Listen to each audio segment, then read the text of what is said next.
Mr. Galbraith. Yes. Come on back. Okay. You've got some traffic questions. Some traffic questions. And we got Here. the best traffic engineer in New Jersey. got the traffic And thank you, cop. Carol Gutschall, for bringing him to us. Yes. Traffic cop. Actually, that's true. Got a great drone. Quite an introduction. A couple questions regarding the traffic.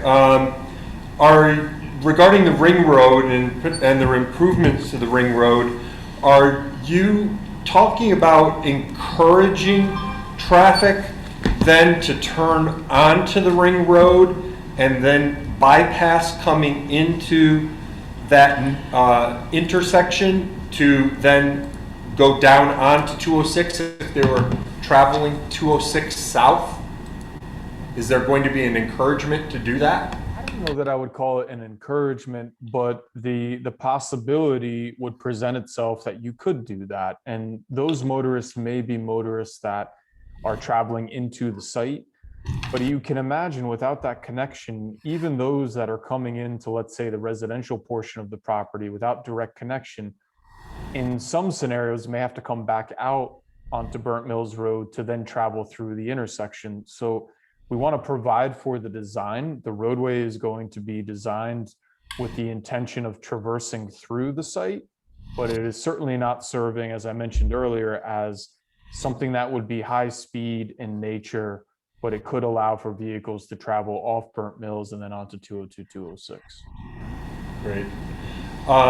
You talked about, and I saw the traffic, fully aware of the traffic coming down 206, from 206 north, traveling south during the afternoons and attempting to make that left-hand turn as I live in Timberbrook.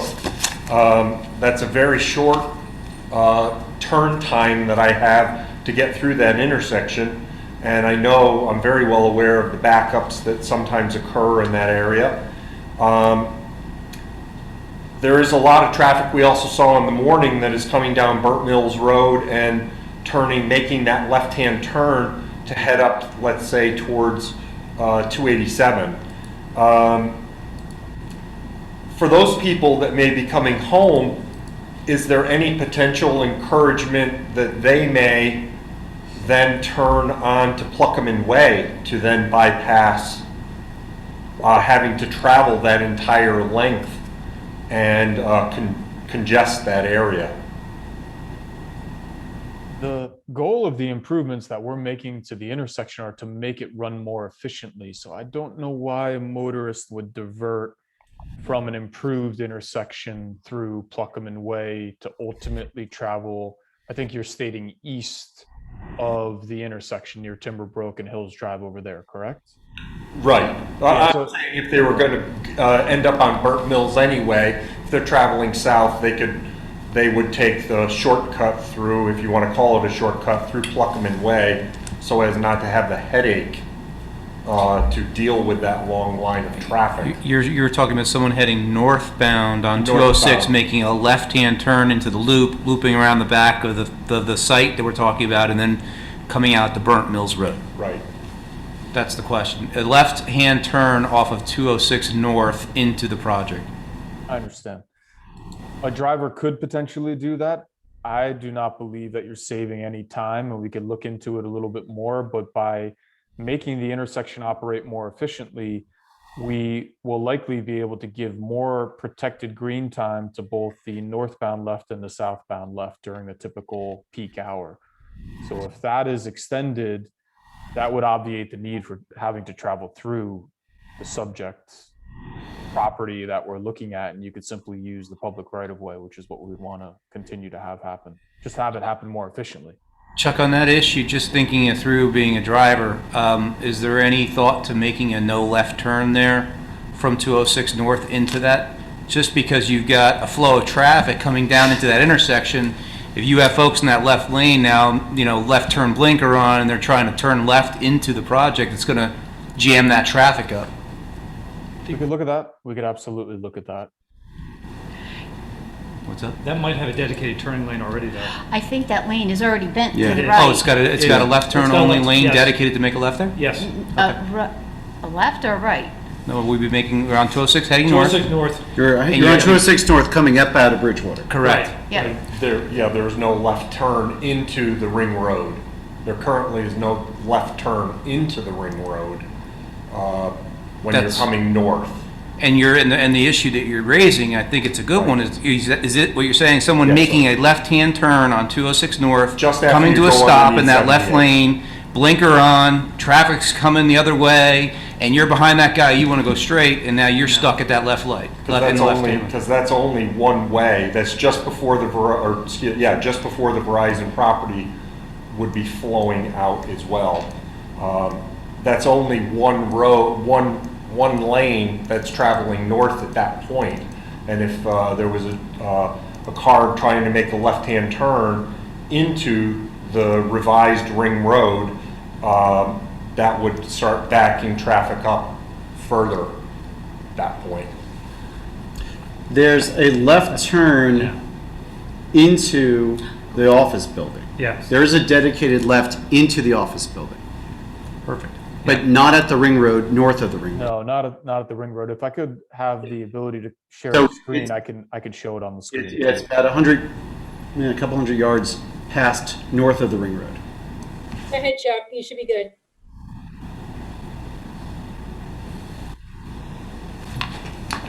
Can you see the aerial? Well, hold on one moment. Yep. Okay, great. So we're speaking about this southerly driveway that exists today. That's correct. And I'm talking about coming the other way, coming north now on 206. Coming north and making a left turn in. Correct, in the afternoon. Can't be done. Right after you come under 78, and then somebody tried to make that left-hand turn, there's only one lane of traffic right there. And if someone tried to make that left-hand turn, it's going to start backing traffic up underneath 78. That's not a left, but that's not a left turn. Yeah, if you No. zoom It's not a left-hand turn today. We are going to be changing the geometry, but it's something that we can certainly take a look at. We can take a look at that. I understand what the concern is. Yeah. there's something there that prevents the left from being made. And No, then, right now you've Right. got a yellow striping. I'm not sure if there's a hump there or yeah, there's not. some sort of hump or some sort of island in there. Yeah. Yeah, so this is called a gore area, this hatching that you see in the middle of the roadway.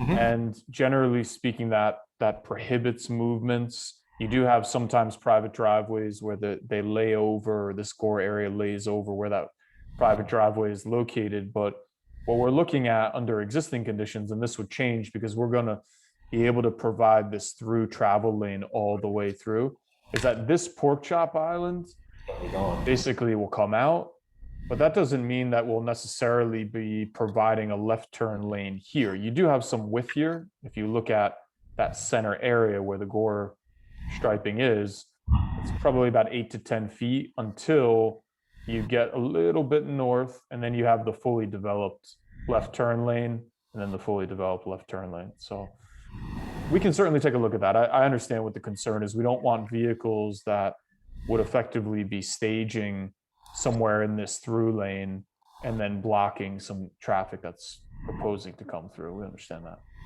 Right. And the last question I have is regarding right in front of Timberbrook. I don't know if it has anything to do with this project or regarding traffic flow or anything. I happened to notice that there seemed to be some cones and some footings that had been put in right over by Hills Drive and by the entrance to Timberbrook. Is there a proposed signaling that is going in there? That is not a signal. No, there's no traffic signal. I didn't know if it was anything that was pre-staging going into this new project. No. It's separate. That is completely separate. That's 100% the county, and what they're putting in is a crosswalk from Timberbrook to the corner by Hills Drive. So improving pedestrian and actually providing a pedestrian crosswalk where none exists. Perfect. So that's all that is. And then the signaling that you're seeing would just be a beacon letting cars know that there's pedestrian crossing there. Okay. So no light, no intersection, no other signal, other than letting cars know that that is a pedestrian Pedestrian cross. That's being done exclusively by the county. By the county, okay. That's all I have, thank you. Thank you, you. Mr. Thanks for Galbraith. everyone's time, I greatly appreciate it. Thank you Thanks for for your reading the questions and materials. for paying Yeah. attention. That was great. Now, let's see. Judy, you've got control of Zoom. So for other members of the public, questions, comments, since you are all by Zoom, if you are on by phone, *9. If you wish to make a comment, go to the bottom of the screen, participants, raise hand.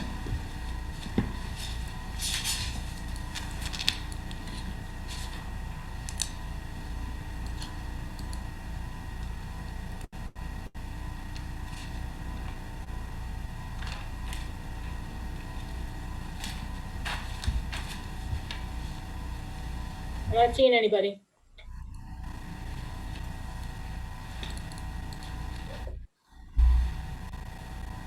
No.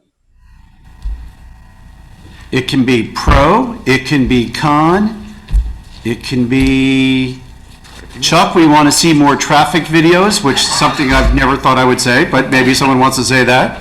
I can't imagine that's what people want. That was great, we loved it.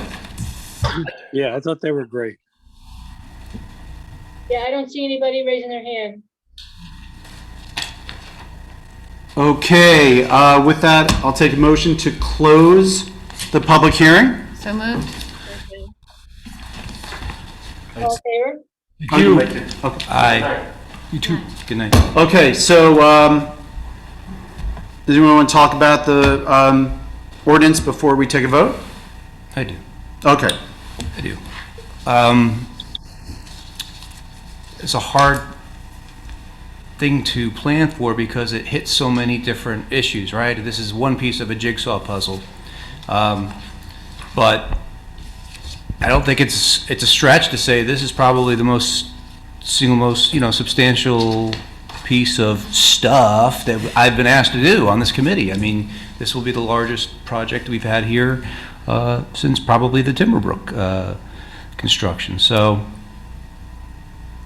it's a big deal. And how it got here, I think, is really my issue with it. And I need to, in my mind, separate how we got here and then look at the folks that we've heard from and what you've done to play out the hand we were dealt. A lot of kudos goes out to the folks involved that we've heard from today. Affordable housing works in Bedminster, right? I mean, we've got two members of the committee that went through it. But it doesn't change the fact that it is a big ticket item that is serious business for a town. And, we start with the mayor's comments tonight. How did we get here? Why are we thinking about this? And it all comes back to that moment where we agreed to do a settlement agreement. Now, people will probably ask, well, why did we do a settlement agreement? We didn't have to do that.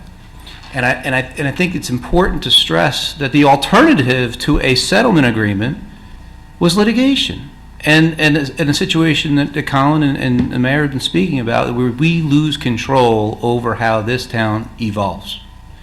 And that's a result that I don't think anybody wants. We were not voted here to turn the reins over to somebody else to dictate terms to us. So as I go through my comments again, I'm torn because I'm sick to my stomach that Trenton has programs that they shove down the throats of the municipalities and then don't give you the tools by which to achieve the results they want. What do I mean by that? My question to Mr. Banish earlier today about what's going to happen in 2025.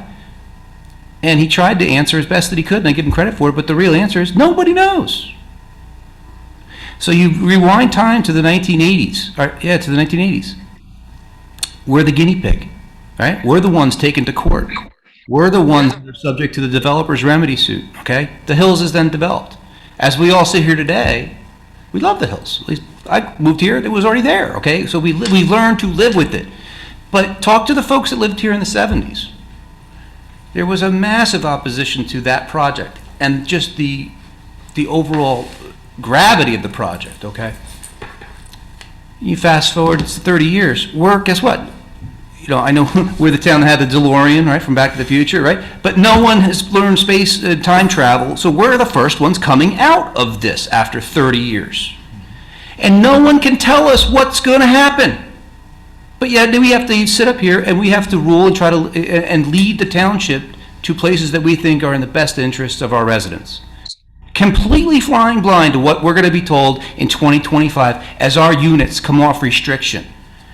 Trenton has had 30 years to figure this out. And they are no further along in this process to guide us and tell us what we need to do as a township. And that's my problem. And I know I'm up on my soapbox here, but that does not sit well with me when then we're told, well, we have to do this project because it's to fulfill our obligation to the state to avoid a suit that is worst case scenario. Okay, so we'll play along. Now we get into the specifics of the ordinance.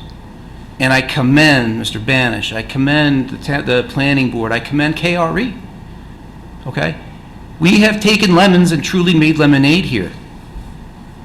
And I think this project fits on a number of different ways. It fits into that puzzle beautifully. But doggone it, I'm not in favor of the whole concept of just build out your town. There has to be some sort of limit. So yes, I support this ordinance. I think that this is a great use for this property. I think it helps Placman. I think it makes a ton of sense across the board, and it's because of the hard work, the diligence of the folks on our planning board. But the work is not done, as we just heard. We have more affordable housing coming our way. And my concern is, what does the future hold? For the issue of why does affordable housing work in our town? Because the smart folks that sat up here before us and the planners back then figured out you don't just throw up if we need 50 affordable units, we'll put 50 affordable units here. That's not what you do. You do inclusionary zoning, right? So, you just need 23 units. Well, 23 units is 160 units to do it right. And that, to me, again, is the problem. Like these are massive scale projects to address the needs of the state. So I know, again, I'm off topic a bit on that, but that's the sort of the mental baggage that I'm bringing to this discussion. I'm not pleased with what we're not getting in Trenton, and I would implore the residents that feel similarly to let your voice be heard on that. Turning to the ordinance itself, again, I think it's a great job. I think the folks that figured it out did it to the best possible way for the advantage and the benefit of everybody. So I do commend everybody in the process, and for that reason, I do support the ordinance. Great. Thank you, Doug. Renee, Gina, Colin?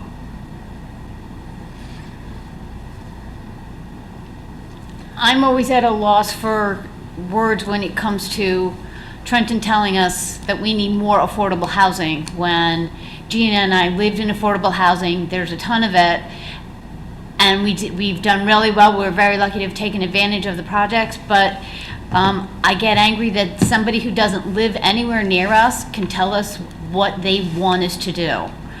And these are expensive things for the other residents of Bedminster. It's not just we're putting up 23 and we've got money in BHHC, well, now affordable, to help take care of those, but it becomes a burden on everyone else, and there should be a better, and I'm not sure fairer word, the word fairer comes into that, but a better way to work through this as a conversation, not just they mandate what we have to do.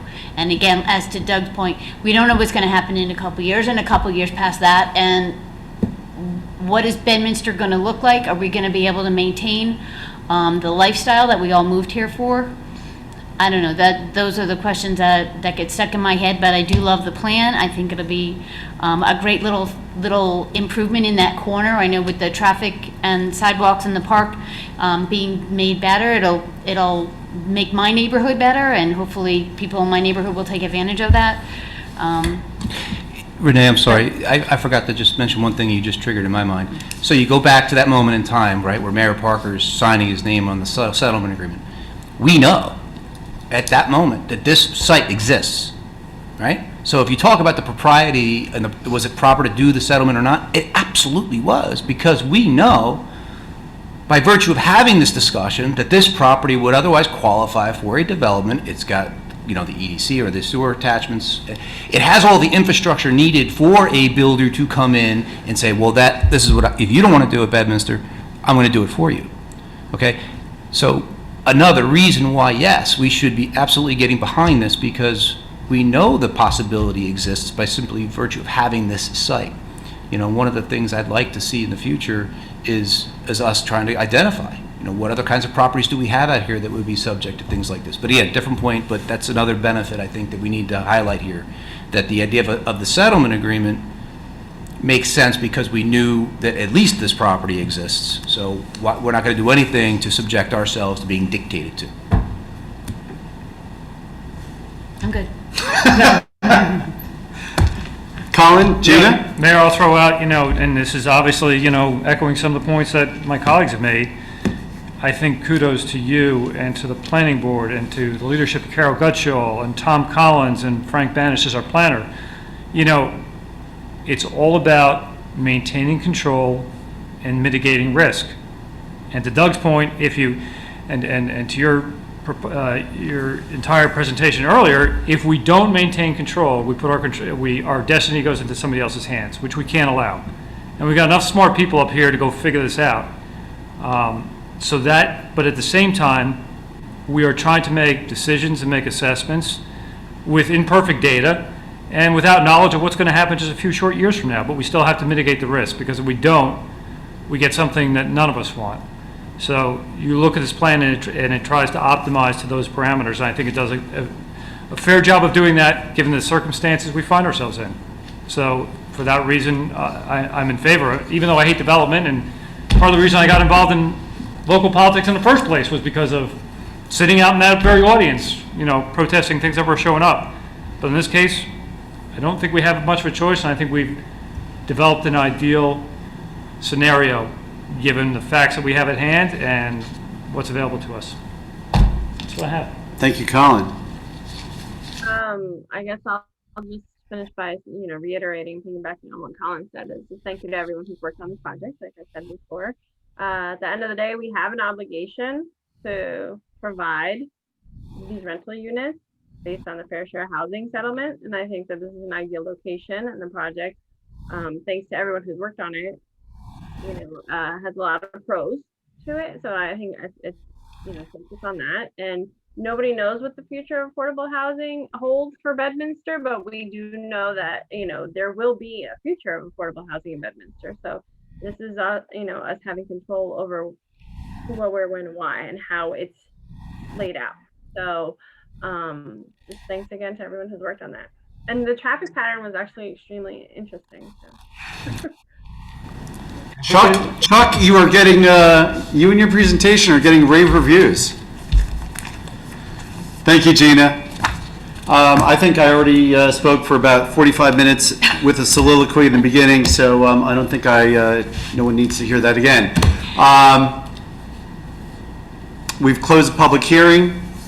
May we have a motion on ordinance 2021-002? So moved. Second. This will be a roll call vote. Mr. Stevenson? Aye. Mr. Hickey? Aye. Ms. Moreski? Aye. Ms. Fernandez? Aye. Mayor Jacobs?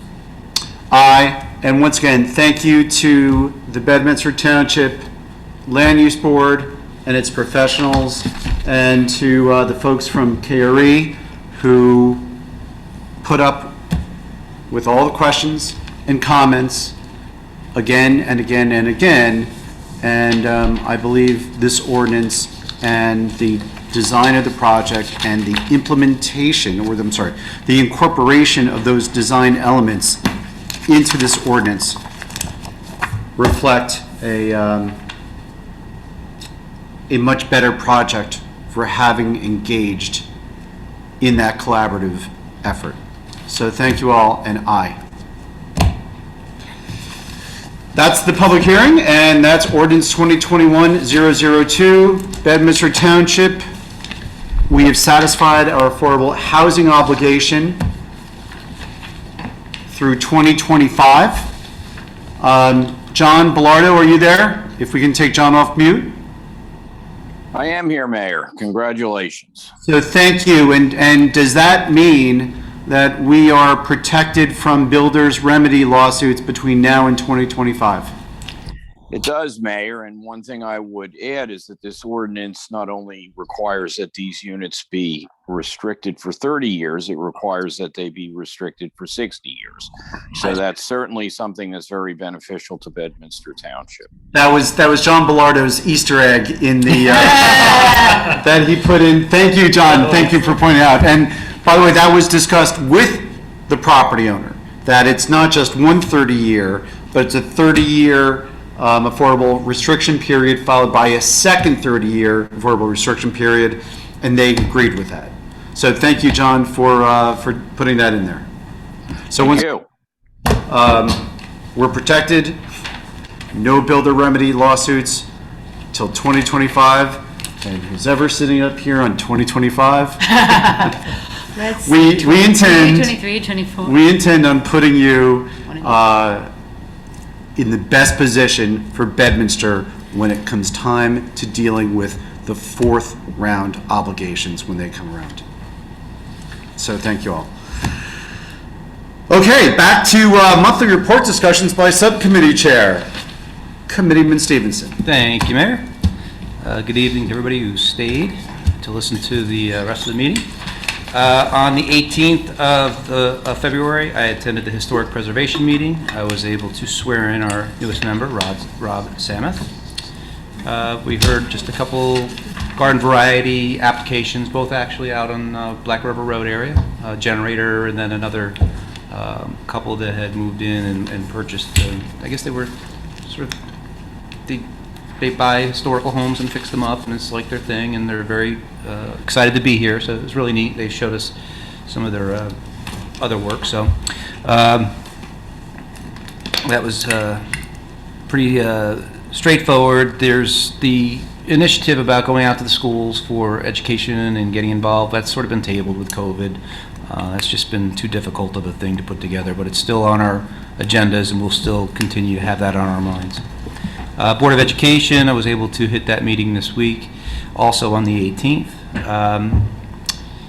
It's funny, to the point we made earlier about the size of the school and having some capacity, due to the size of certain grades, sixth, my boys being one of them, they're so small, they were able to bring them in, and now they're full-time. So they're back to school. That's great. Some of the grades in kindergarten, some of the kids with particular needs are back full-time. So you can sort of slowly see it. Hopefully, we're coming out of it. But school financially, their discussion, very positive news. There was chit-chat, in the past about having to go to referendum with the roof. They found they have enough money, so there's not going to be that. The roof will be fixed. That's a big capital ticket item for them. So kudos to the Board of Ed for planning that financially. Another topic that was discussed, near and dear to my heart, are spring sports for the kids. Right now, the thought is that they'd like to have a spring season, but the only people they would be able to play would be our neighbors in Somerset Hills, because that's the only other school that's willing to do it. So they're trying to work through that, try to get some folks to join in that initiative, but we want to get the kids out there running around. On DPW, obviously, John and his crew continue to do the snow like it's like professionals. They just get that snow up as fast as it comes down, so kudos to those guys for that. And as you know, as part of the budget process, we're still working through the pavement management plan. Right now, that's sort of the intention of DPW. Trying to figure out what roads make sense, what roads need some TLC in terms of engineering, maybe put them off on a longer time frame, but we'll continue to work through that. And those are my updates. Great, thank you. Renee? Thank you, Mayor.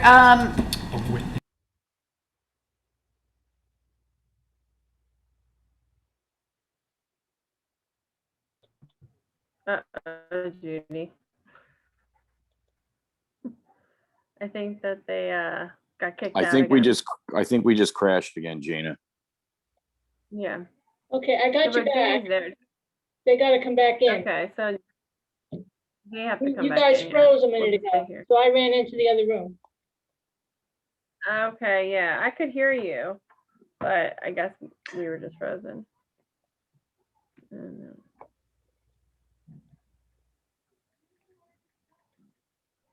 Yeah, we gotta give them a second.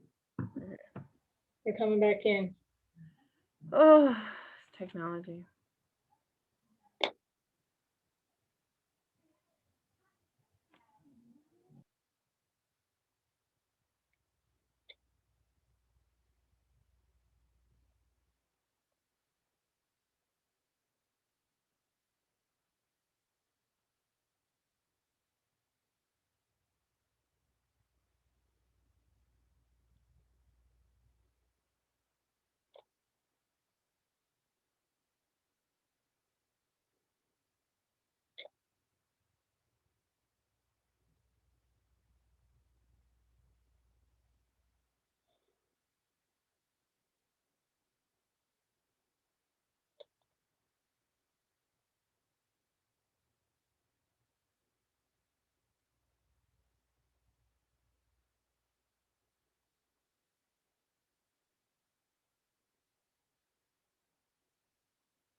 Okay, they're coming back.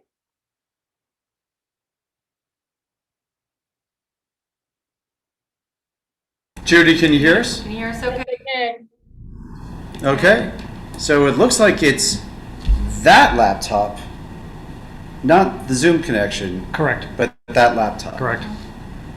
Okay, so Renee was telling us about JVH and EC. Yes, so JVH is hopefully having something on May 29th to coincide with Farmers Market, fill in the afternoon, maybe a picnic or something like that.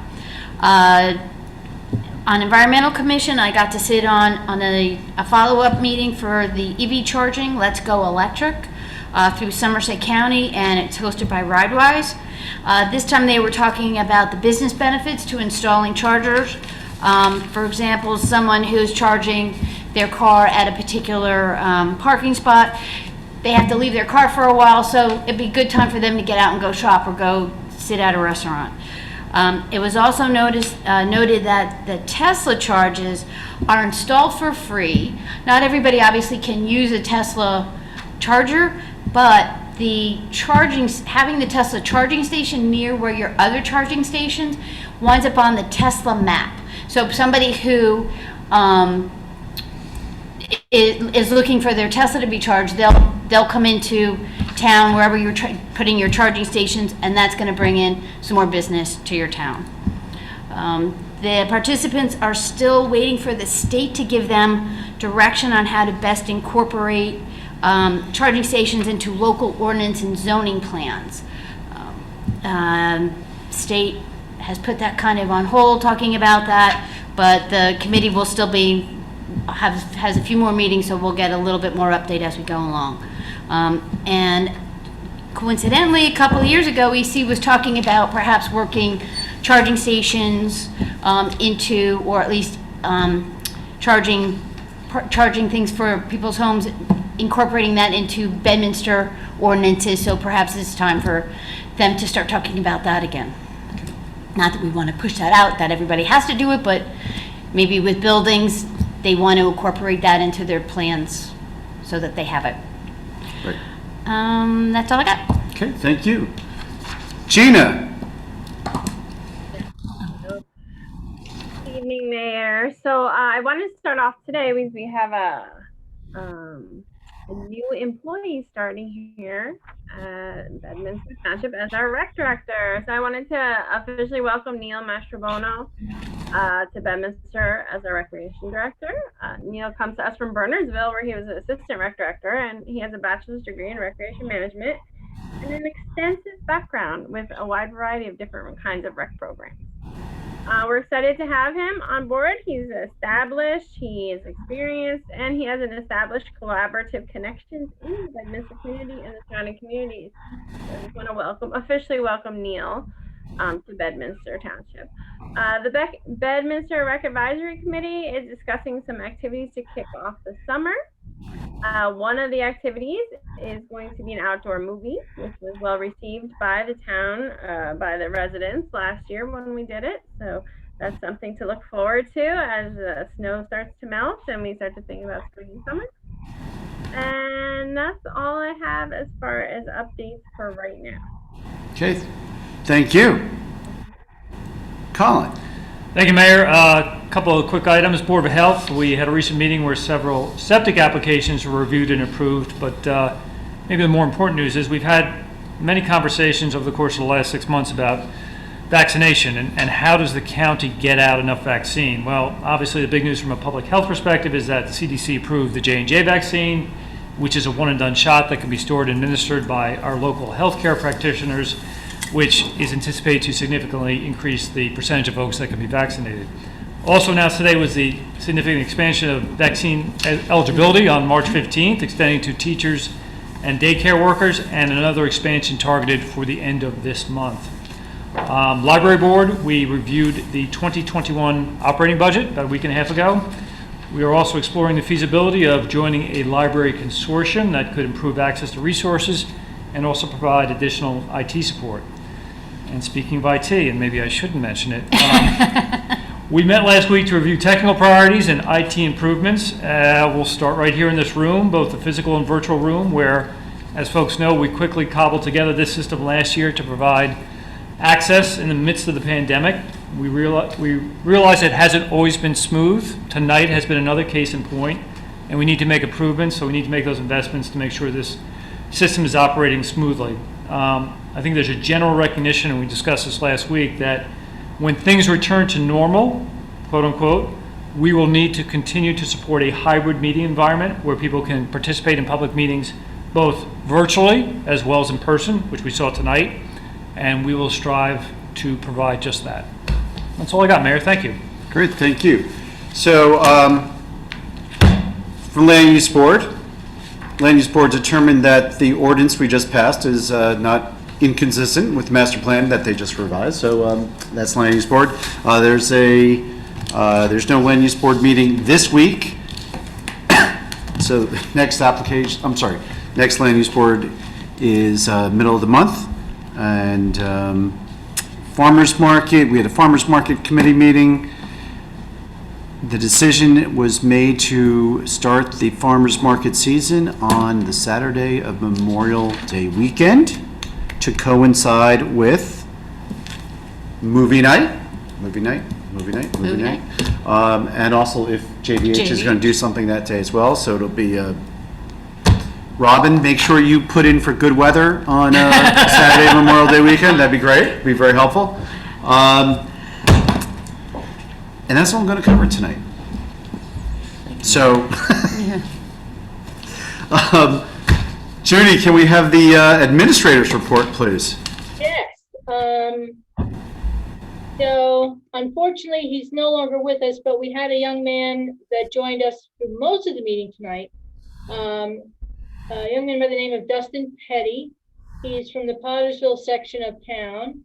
He is a Boy Scout, and he was joining us this evening because he was working towards his Citizens of Community merit badge for the Boy Scouts. So I wanted to just welcome Dustin. He was here for most of the presentation, and with the last little issue, he dropped off, but I wanted to say welcome to Dustin. On another note, today, the Somerset County Municipal Managers Association had an emergency Zoom meeting with Colleen Marr, the Somerset County Business Administrator, who met with us with Mike Serra from New Jersey League of Municipalities and the Mayor of South Orange to discuss the importance of Assembly Bill 1571 that addresses prevailing wage requirements. That this is Assembly Bill is being fast-tracked through the legislature and will impact projects, the cost of projects, 25 to 30% to put it up. This impacts a lot of towns that have affordable housing fair share agreements that they have to put in place. They're doing a big project, they're doing a big construction project, and now this will impact those projects as well as any areas in need of redevelopment. It will impact those projects as well, increasing the cost, 25 to 30%, which, you budget a number and now you're short by 30%. So a lot of the towns were up in arms. They're encouraging all towns and especially mayors, there's no time to do a resolution.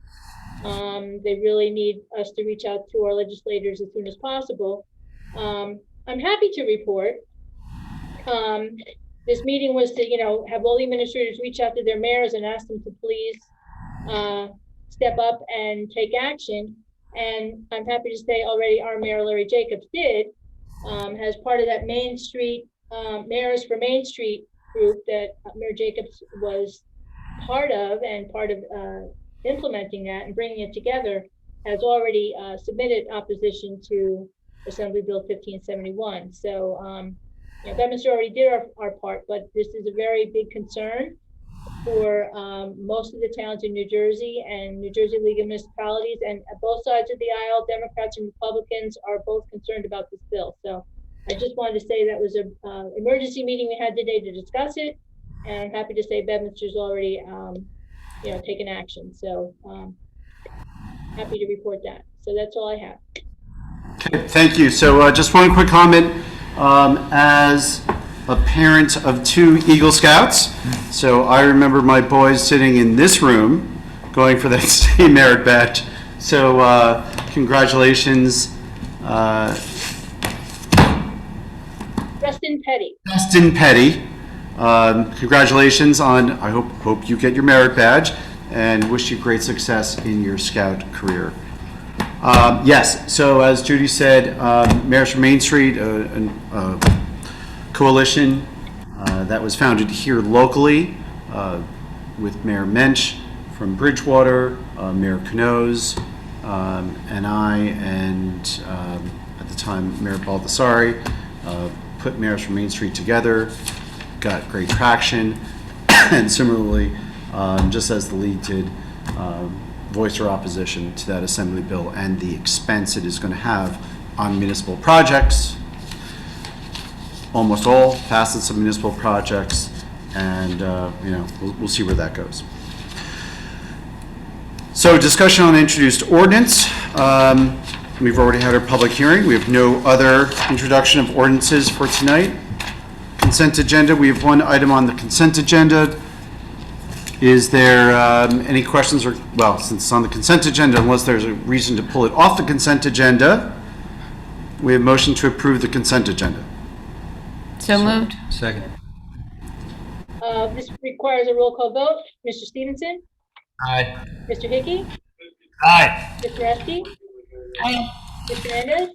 Aye. Mayor Jacobs? Aye. There is one resolution not on the consent agenda, which is Resolution 2021-032, authorizing the mayor and township clerk to sign a shared services agreement with Somerset County for the services of a certified recycling professional for 2021. Ms. Sullivan. Yeah, so BEM is just required to file a recycling report annually. We do get recycling grant money every year, and we need to then do a report of what we do with that money. This requires the report to be prepared by a recycling professional. We did have one here on staff that was trained and certified. However, that employee did leave us to go to another town. So our only option was to reach out to the county, who has recycling coordinators on staff, and we just did a shared service for them. We will still prepare the report, and the recycling coordinator will just review the report and sign off on it. So this allows us to do that. Okay, any questions or comments concerning that resolution? Nope. Seeing none, may we have a motion to approve Resolution 2021-032? So moved. Second. Again, roll call vote. Mr. Stevenson? Aye. Mr. Hickey? Aye. Mr. Reski? Aye. Mr. Hernandez? Aye. Mayor Jacobs? Aye. May we have a motion to approve the bill list pending review of individual invoices? So moved. Second. Again, one last roll call vote. Mr. Stevenson? Aye. Mr. Hickey? Aye. Mr. Reski? Aye. Mr. Hernandez? Aye. Mayor Jacobs? Aye. Thank you. Okay, so new business, and under old business, we're going to list, and Judy, going forward, let's list the Larkspur Court Fire Okay. under old business, so that we keep it fresh and available for discussion. And just a reminder, I know it seems like it was days ago, but earlier in the evening when I discussed the donations that have come in for the victims of the fire and whatever their expenses are, whether it's replacement of furniture, food, housing. We're not done collecting funds, and we're not done distributing funds. So for anyone out there who's listening to this either tonight, later on, or if there's any members of the press, Jake, we are still continuing to collect funds for those victims. And I know that there's still money coming in, and when that money comes in, the money will be going back out to those residents in need. Old business, Placman Park. Update, going to be meeting with Colin and the prospective owners next week to do a walkthrough, so we can sort of point out more of the particulars, shall we say, what's out there. So both sides seem to be, genuine in their interest to try to improve that site. So let's see where it goes. Okay. And this next step is to let's get out there on the site and actually do a walkthrough. Great. That's great. Utilities. Mayor, did you want me to address Altice? Were you going to address that? Yes. You want me to address it? Yes, I can do that, all right. So we had a follow-up with Marilyn Davis from Altice and her team, along with obviously you, myself, Mayor Fields from Berners Township. So the latest updates. Believe it or not, a month has passed since our initial meeting with Altice, which was on February 1st. Since that time, they've identified 7 nodes in Bedminster and Basking Ridge that need to be split. And they're being split to relieve network congestion and improve the performance of the service. 2 of the node splits in Bedminster have been completed. One was in the Upper Hills, in the Parkside and Signal Point areas. So if you live in areas like Hyde Court or Cheswick Court or Morgan Court or Torrey and others like that, your node has been split. The other node upgrade was in the Lower Hills, so in the area of Stone Run Road, Hills Drive, Fieldstone. Altice will continue to monitor the remaining nodes in Bedminster. There's about 21 currently. When they see excess truck rolls or in a particular area or against a particular node, they will take action. In addition, they've expanded service in our local area by upgrading nodes to what's called 28 downstream and 6 upstream, which Marilyn Davis described in our initial meeting. Basically, you're stretching the capacity of the existing network that is there. So that should also help to provide increased capacity and improve performance. We had asked Altice to also consider expanding and expediting their fiber to the home program this year, and now they are formally evaluating that from a cost and time perspective. We should get an answer back on that shortly. Obviously, that is also subject to homeowner association approval, but it's another step in the right direction. As we mentioned, and I'll mention again tonight, hopeful that the residents begin to experience some relief as a result of these actions, but that being said, please, please, please let us know if your performance has improved or if it hasn't, if you're still getting lousy performance, because we want to be able to continuously get that feedback back to Altice. We have their attention, so now it's the time to keep up the momentum. So give us the feedback, folks. It's important. So Colin, you had Yep. mentioned the node splitting up in Hills Highland by Parkside. Correct. But there was also the node split, Down in Stone Run area. right, So which would essentially cover, really, it should cover most of Hills Village. Yes, Lower Hills, exactly. So those nodes typically cover between 200 and 500 homes. So I think a lot of folks, it's not just in Stone Run, but you're going to see folks in some of the adjacent neighborhoods in the hills also. Yeah, it really should be just about everyone off of Hills Drive should, hopefully, there should be less congestion through that node, so you should be getting better speed. Yep. Both download and upload. But we need to know. Right, right.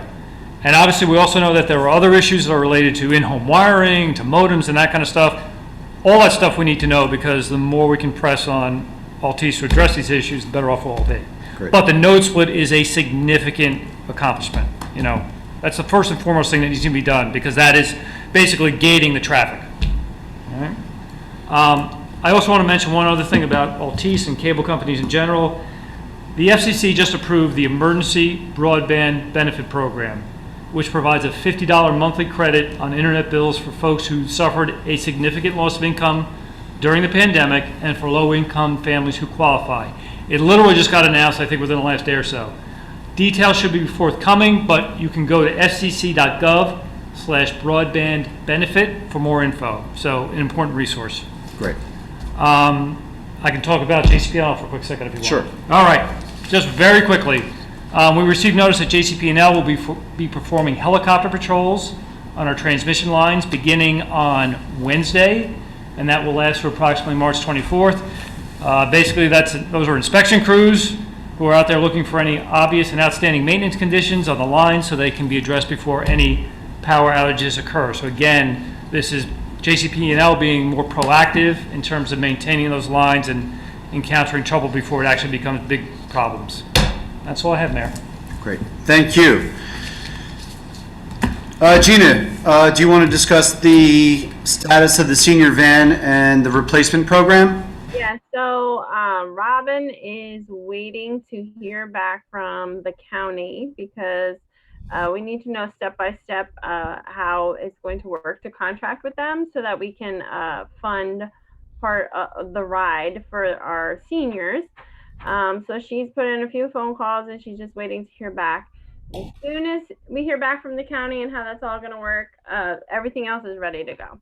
And so we're going to be sending out a senior services pamphlet with all different kinds of senior services, and not just transportation, but an array of senior services for our seniors. And it will go out as a paper pamphlet. But we have to hear back from the county first. So that's what we're waiting on. Okay. Mayor? But unless Robin has a, Maybe she has an update. We're ready to go with Okay. that. Just, we have labels are printed, we're just waiting for the agreement from the county. Just wanted to, if I could, back up to new business. We were dealing new and old together here. We had that first round of discussions with the affordable housing folks. We had the issue with the Zoom and folks couldn't get let back in, and we had said we would organize another one. Some folks over social media are asking when that next session is. Can I go ahead and schedule that and talk to Heather and yeah, talk to Fazio? Heather and Sal Yep. and see what works to get that going again. Okay, so Absolutely. okay. And since that time, there's been developments in Sal's, in his 2 litigations. So some of those issues the issues that may have been raised before may actually have been resolved, or some of those at least. Yeah, I've been referring folks to the video from the first session, encouraging them to review it, because it does address a lot of the issues. I know not everybody got in, but we did hit all of the issues, but we did say we'd have a subsequent follow-up, so I just want to make sure we do that. Yes. So we're covered on senior van. Township committee comments. Committeeman Stevenson. My only comment goes back to the start. I want to just commend everybody in town for reaching into their wallets and your generosity and your empathy for others and donating money to those in need. It's just yet another example of why it is I personally love living here, and why most of the folks that do live here feel the same way. It's a great community, and it's just heartwarming to see that. So thanks everybody out there for doing that. Great, thank you. Committeeman Hickey. Thank you, Mayor. Just to echo Committeeman Stevenson's comments, our friends and neighbors here in Bedminster are amazing. Last year we watched the generosity as they showed up at the food pantry day in and day out. Now, once again, our residents are responding in a time of need to those impacted by the fire. We spoke a lot earlier about trying to maintain the small town feel that we have here, but more importantly, our actions and the actions of our residents demonstrate time and again that we are a tight-knit community that cares for one another. So thank you, Bedminster. Job well done, and please keep it coming. Committeewoman Mareski. And as we all like to say, I'd like to echo the comments of my committee people. Thank you guys for donating to our Village Green residents. It is really heartwarming. And I also wanted to thank the residents who participated in tonight's program, because Bedminster functions really well together, and that's just the way we should be doing this thing as a small town. Great, thank you. Committeewoman Fernandez. And just to piggyback on what everybody else said, I think you hit the nail on the head, Mayor, when you use the term inspiring to describe the generosity of our community that has rallied together to help those affected by the fire. And in addition to the timely response of our first responders, our township staff has also been very timely in distributing the funds to those needed, which has been awesome. So thank you to everyone. Okay, thank you. So I think we started this meeting with discussions about COVID, discussions about the fire and the response and the generosity of our residents. Just once again, tremendous example of great small town coming together to help folks in need. That continues, the need continues, and so if there are folks who are looking to contribute, that opportunity still exists, and if you were interested, please do so. Thank you all for once again putting Bedminster on the path that protects our master plan. So yes, by amending the master plan, we actually protect Bedminster's master plan. So by adopting this ordinance tonight, we can continue to put, when we have to, development where it fits, and keep development out from where it doesn't belong. That's all I have for tonight's meeting. May we have a motion to adjourn? So moved? All in favor? Aye. Thank you. Good night. Got the gavel back. Good night. Dangerous.